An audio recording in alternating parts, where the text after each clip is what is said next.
Good morning, dear students. This is your EVS teacher, and today we continue with the same chapter number 7, experiment with water. Okay, in last video we discussed that when Aisha's mother put some water to boil on the stove to making tea. Ayesha की mother ने T बनाने के लिए water रखा था boil होने के लिए, लेकिन वो बिजी होने की वजह से वो भूल गई थी और उन्होंने बाद में देखा तो उसमें वाटर बहुत ही कम बचा था पैन में। तो वो वाटर कहाँ गया था, हमने ये कल क्वेश्चन भी देखा था कि think where did the water go, water क्या हो गया था, एवोपरेट हो गया था। तो सेम इसी कॉन्सेप्ट पर दो तीन क्वेश्चन और थे। Why did Chitti Babu and Chinna Babu keep their mango jelly in the sun, वो क्यों रखते हैं, क्योंकि उसमें से वाटर एवोपरेट हो जाए और उसका क्या बना सकें, वो aam papad. Okay, at their house what things are made by drying in the sun, और इसी कॉन्सेप्ट पर हमारे घर में ड्राइंग के थ्रू मीन्स वाटर एवोपरेशन कराकर बहुत सारी थिंग्स बनाई जाती हैं। हमने क्या देखा था, जैसे पापड़ बनाए जाते हैं, बड़ी बनाई जाती हैं, है ना, ऐसी बहुत सारी थिंग्स जो होती हैं हमारे घर पे by the drawing in sunlight हम प्रिपेयर करते हैं। इसी सेम कॉन्सेप्ट पर एक बहुत ही इम्पोर्टेंट टॉपिक है हमारा दांडी मार्च। दांडी मार्च क्या है, दांडी मार्च ये एक इंसिडेंट है। ये कब हुआ था, 1930 में। ये इंसिडेंट कब हुआ था, 1930 में हुआ था, 1930 बिफोर इंडिया बिकेम इंडिपेंडेंट। जब इंडिया इंडिपेंडेंट नहीं हुआ था तब ये इंसिडेंट हुआ था।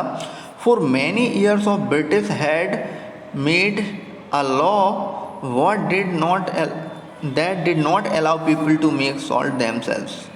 मीन्स जब ब्रिटिशर्स थे हमारी कंट्री में तो उन्होंने लॉ बनाया हुआ था कि कोई भी पीपल मीन्स हम इंडियंस कोई भी पीपल अपना सॉल्ट नहीं बना सकते, अपने लिए सॉल्ट नहीं बना सकते। तो हमें सॉल्ट उनसे परचेज़ करना पड़ता था, जिस पर बहुत ज़्यादा उन्होंने टैक्स लगा रखे थे और बिना सॉल्ट के हम खाना बना नहीं सकते।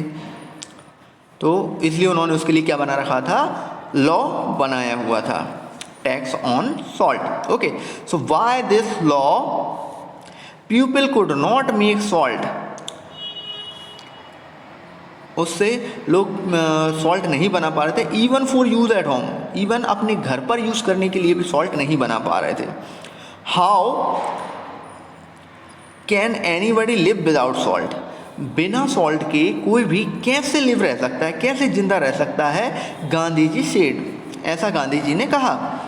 हाउ कैन अ लॉ, और ये भी कहा कि how can a law not allow us to use freely what nature has given, और कोई भी लॉ कैसे हमको अलाउ नहीं करता कि नेचर ने कुछ हमें जो दिया हो फ्री और उसे हम यूज़ ना कर सकें। नेचर ने जो हमें फ्री दिया हुआ है उसको हम यूज़ ना कर सकें, ऐसा कैसे लॉ, कोई लॉ अलाउ नहीं कर सकता, ऐसा कैसे हो सकता है। तो Gandhi ji with several people, तो इसके अगेंस्ट सॉल्ट बनाने के लिए गांधी जी विद सेवरल, गांधी जी साथ में बहुत सारे पीपल्स थे, with several peoples went on a yatra, वो एक यात्रा पर गए, और यात्रा को लॉन्ग वॉक भी कह सकते हैं। कहाँ से कहाँ, फ्रॉम अहमदाबाद टू दांडी। गांधी जी का अहमदाबाद में एक आश्रम था जिसका नाम था साबरमती, वहाँ उनका क्या था, एक आश्रम था, और वहाँ से उन्होंने क्या निकाली थी, दांडी मार्च। मीन्स वो यात्रा थी, पूरा बहुत सारे लोग थे उनके साथ में, तो उसको दांडी मार्च बोलते हैं। कहाँ से कहाँ, from Ahmedabad to Dandi. Okay, Dandi में कहाँ पर, सी शोर इन गुजरात, मीन्स समुद्र, गुजरात में समुद्र के किनारे। To protest against this law, protest करने के लिए, धरना रखने के लिए इस लॉ के against. Okay, and one question is that do you know how salt is made. ये तो दांडी मार्च हो गई, क्या आपको पता है सॉल्ट कैसे बनता है। The sea water is collected, उसमें हम क्या करते हैं, सी वाटर को कलेक्ट करते हैं। अ सैलो बेड डग, एक डग में हम क्या करते हैं, एक डग या सैलो बिट्स जो बनाते हैं, एक बड़ा गड्ढा सा बनाते हैं, उसमें हम क्या करते हैं, सैंड में उस जो कलेक्ट किया हमने सी वाटर उसको उसमें डालते हैं and water is allowed to dry, और उस वाटर को हम क्या करते हैं, ड्राई करते हैं, उस वाटर को एवोपरेट होने देते हैं कई दिनों तक, जिससे उसमें जो वाटर है वो एवोपरेट हो जाए। And what we get after the evaporation, salt, और after water drying salt remains in the ground on the ground, तो ग्राउंड पर सिर्फ क्या रह जाता है, only salt. Okay, I hope you understand. If you have any doubt, so you can ask. Our this chapter is finished.